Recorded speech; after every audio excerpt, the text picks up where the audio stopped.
Panorama do mercado com abos, as principais notícias do dia 27 de agosto. Hoje com um microfone aqui diferente, porque eu tive um probleminha técnico.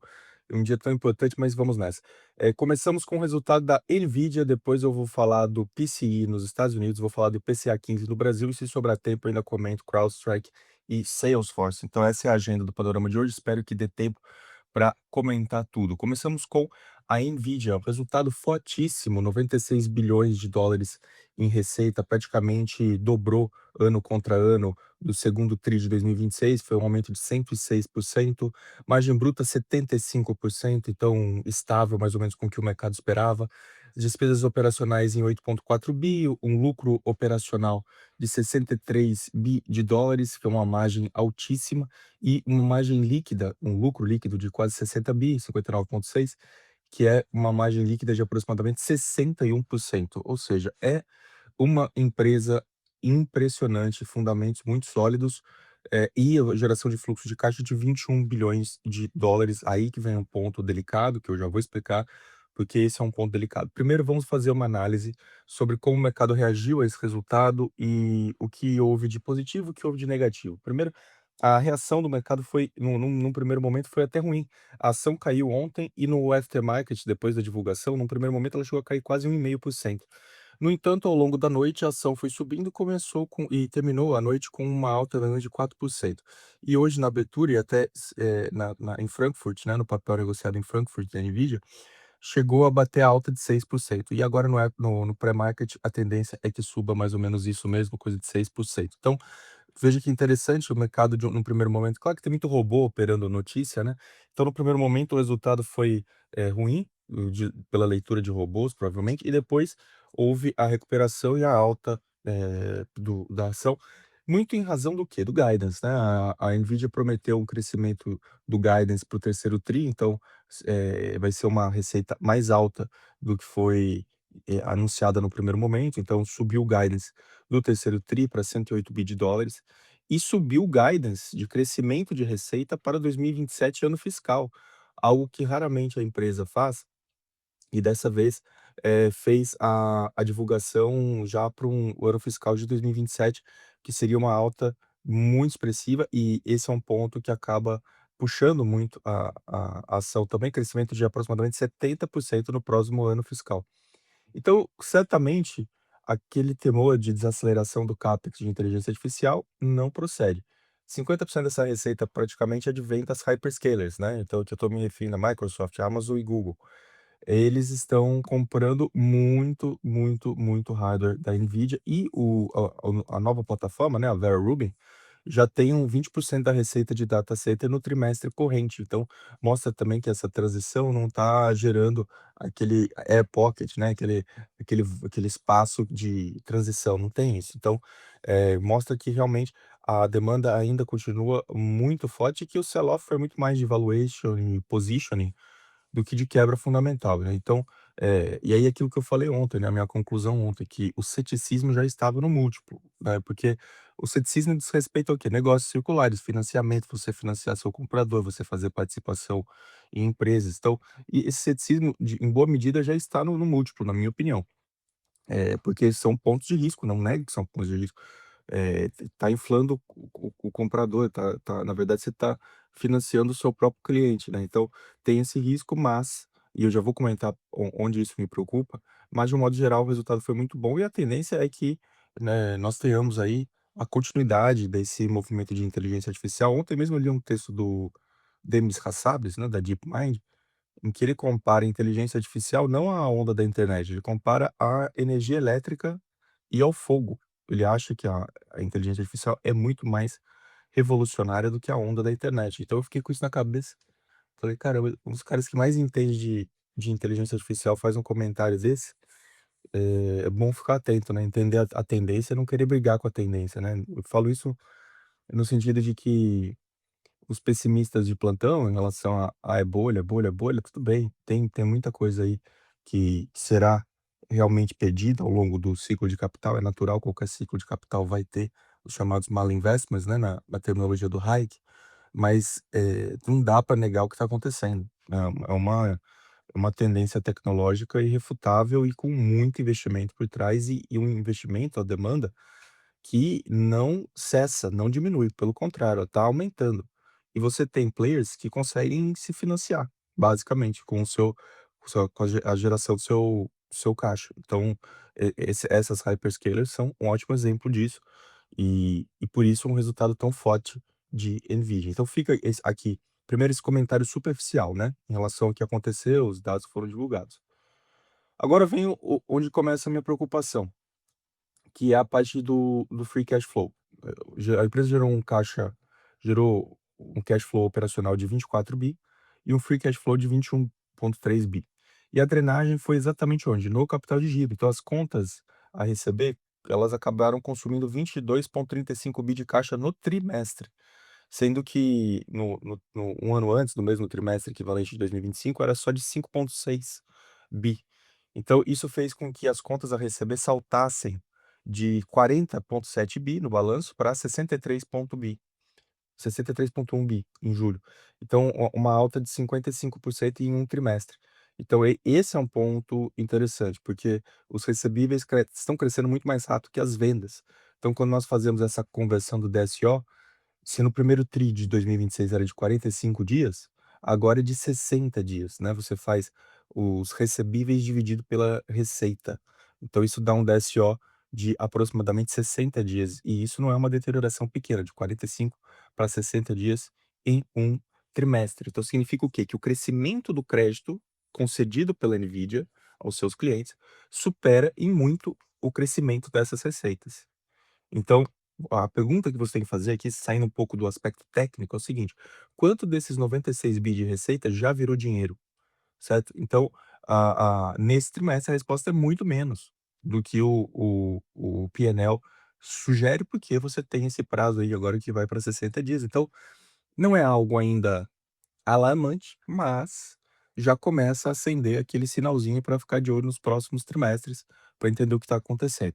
E mais uma vez, reforça aquele argumento dos críticos da circularidade, do financiamento do comprador. E agora, analisando o free cash flow de 21 bi, nós tivemos um lucro líquido declarado de 59 bi, o GAAP, né? Que é são os princípios contábeis aceitos. 59,7 bi. Só que nesse 59,7 bi, você tem 7,8 em ganho de securities, que são o quê? São ativos, são empresas, participações que a Nvidia tem em empresas. E aí, pelo princípio contábil, você tem que lançar o lucro líquido. Mas quando você tira isso, o non-GAAP, né, você vai ficar mais ou menos com 54 bi. E ainda assim, mesmo com 54 bi, o free cash flow de 21 bi, você tem uma conversão de lucro líquido em free cash flow de aproximadamente 40%. E esse é um ponto que merece atenção, porque é uma conversão baixa. Então, o aspecto qualitativo do free cash flow, comparativamente aos earnings, é outro ponto que também chama atenção. Então, fica aqui o ponto, lembrando, não é nenhum sinal vermelho, a empresa está muito bem, balanço muito sólido, NVIDIA tem um caixa muito robusto também.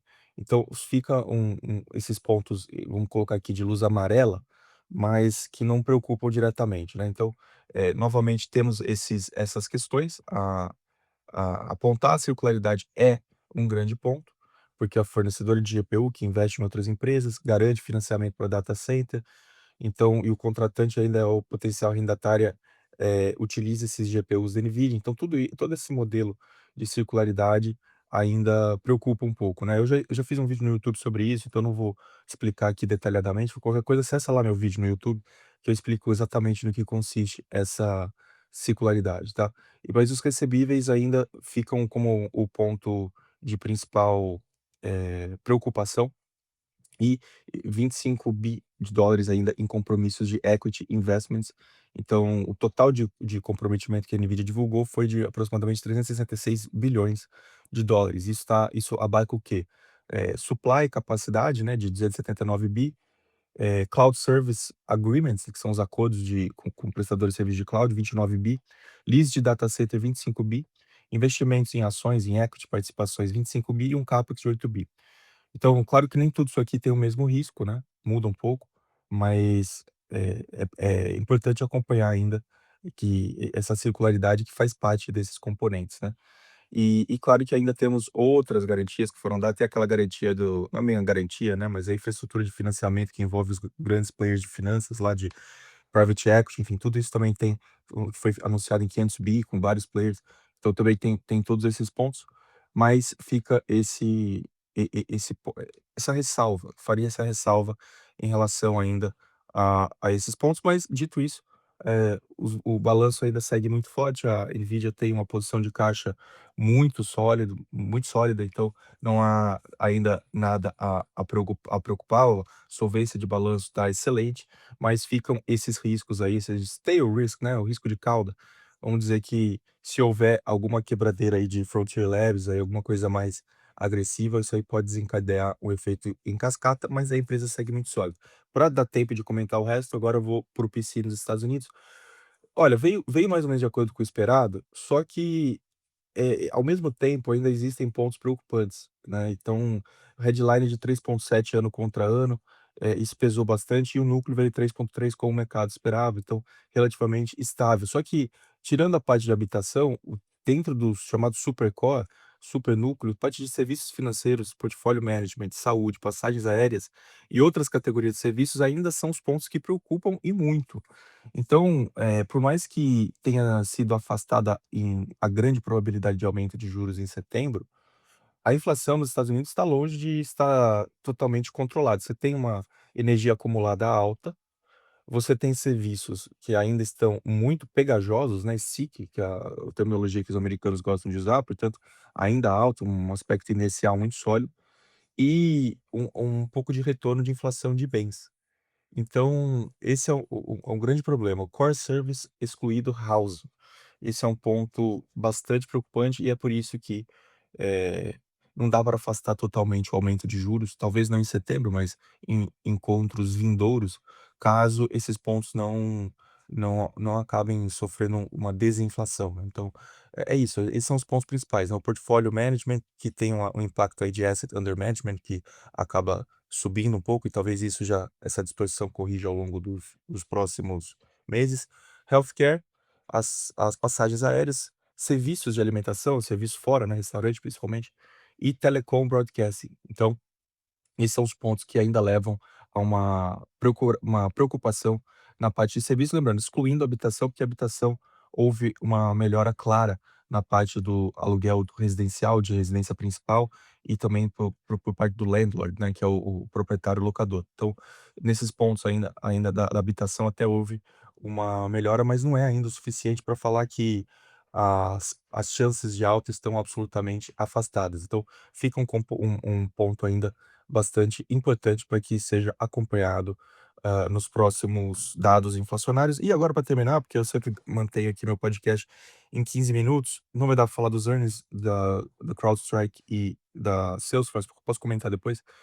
Vou falar do IPCA 15. O IPCA 15 veio com desinflação, então desacelerou de 4,52 ano contra ano para 4,24, e uma melhora muito concentrada em habitação, transportes e alimentação. Energia elétrica residencial caiu bastante em razão do bônus de Itaipu, então é uma ajuda para o headline, mas ela não é recorrente, né, então fica esse ponto.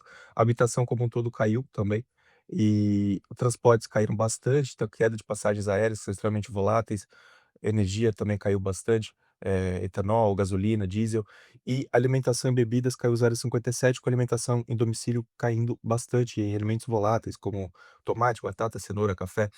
Então o que preocupa ainda são os serviços e os preços mais iniciais, e serviços porque são muito dependentes de salários, são muito intensivos em salários, e esse é um ponto que ainda preocupa. Saúde também incomoda, tem melhora na parte de refeição, alimentação fora do domicílio, mas ainda teve alguma aceleração na parte de lanches. Então, veja que aqui no Brasil, apesar da desinflação, ainda tem pontos preocupantes, sobretudo na parte de alimentação fora de casa, saúde, serviços médicos, educação, serviços pessoais e demais preços que são intensivos em salários. Então, a tendência é que haja espaço para 25 basis points, acho que está muito claro para mim que 13,75 já está cravado, só que não dá para ainda não dá para confirmar que depois nós teremos uma continuidade nesse ciclo de afrouxamento, e ainda pesa muito a questão fiscal no Brasil. Bom, esse é o panorama de hoje.